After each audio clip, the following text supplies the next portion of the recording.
Hello everyone and again welcome back to my daily blog. আজকে ছিল ভাইফোঁটা, তাই জন্য সকাল সকাল গপুকে সুন্দর করে সাজুগুজু করিয়ে দিয়েছি।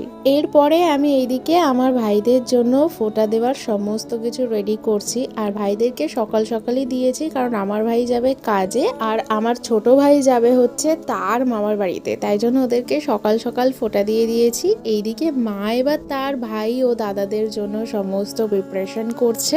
মা এখন তার দাদা ও ভাইকে ফোঁটা দিচ্ছে। মা আজকে আরো একটা মামাকে ফোঁটা দিয়েছিল, তবে সেই ফোঁটা দেওয়ার সময় আর কোনো ভিডিও করা হয়নি। আজকে দেখো ভাইফোঁটা স্পেশাল দুপুরে খাওয়া দাওয়ার মেনু। আজকে মায়ের সব দাদা ও ভাইরা খাওয়া দাওয়া করবে, তাই মা নিজের হাতে তাদের জন্য আয়োজন করেছে।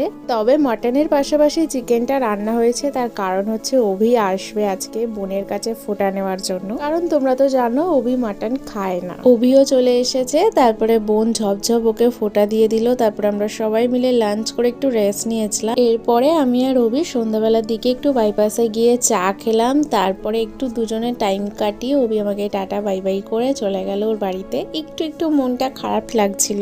এরপরে আমি বোন আর ঘন্টু মিলে এসেছিলাম আমার একটা বন্ধুর বাড়ির কাছে। মায়ের পুজো হয় সেটা দেখার জন্য। পুজোর সময় তো আর আসতে পারিনি, তাই এখন এলাম। আর তোমরা যে ছোট্ট কালী ঠাকুরটা দেখছো, ওটা কিন্তু আমার ওই বন্ধুটা নিজের হাতে বানিয়েছে। এরপরে দেখো ঘন্টু কি নাচ করছে, বাপরে বাপ, গান চলছে আর ও সেই তালে নাচ করেই যাচ্ছে। এরপরে আমি দিদা মা ও বোন চলে গেলাম গোবিন্দপুর বাজারের মোড়ে। আজকে এখান থেকে 4টে ঠাকুরের ভাসান যাবে, তো সেইগুলোই দেখার জন্য। প্রত্যেক বছরই আসি আমরা এই ভাসানগুলো দেখার জন্যে।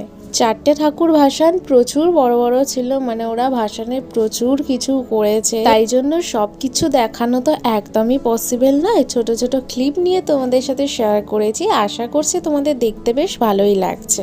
এরপরে দেখো আর একটা ভাসানে ডোরেমন সেজে এসেছে আর সে বাচ্চাদেরকে লজেন্স দিচ্ছে। আর এইদিকে আমার বোন দেখো তাকে দেখেই যাচ্ছে, কারণ আমার বোনের ডোরেমন হচ্ছে খুবই ফেভারিট। বাট ডোরেমন তো ওইদিকে লজেন্স দিচ্ছে, আমাদের এইদিকে সিংহ এসেছিল লজেন্স দেওয়ার জন্য, তাই আমি হাত পেতে একটা লজেন্স নিয়েই নিলাম। আমার খুব ভালো লাগে এইরকম ভাসান দেখতে, কি সুন্দর সুন্দর হয় প্রত্যেক কটা ভাসান, কত মজা করা যায় এরকম ভাসান বেরোলে, কি বলো তোমরা? আচ্ছা তোমরা কি কেউ আছো যাদের পাড়া থেকে এইরকম ভাসান বেরোয়? আমাকে একটু বলো তো। আর লাস্টের এই মাকে দেখে আমার জাস্ট গায়ে কাঁটা দিয়ে উঠেছিল। প্রথমত মা তো হাইটে অনেকটাই বড় ছিলেন, তার উপর সুদূর সেই কুমোরটুলি থেকে এখানে এসেছেন। আর ওদের ক্লাবের সব সদস্যের জামায় লেখা ছিল দেখো মাকে মাথা উঁচু করে। আর সত্যি আমরা সবাই ওখানে মাকে মাথা উঁচু করেই দেখেছি। দেখতে দেখতে সব পুজো এক এক করে শেষ হয়ে গেল, আবারও অপেক্ষা শুরু। এবার সত্যি সত্যি মন খারাপ লাগছে।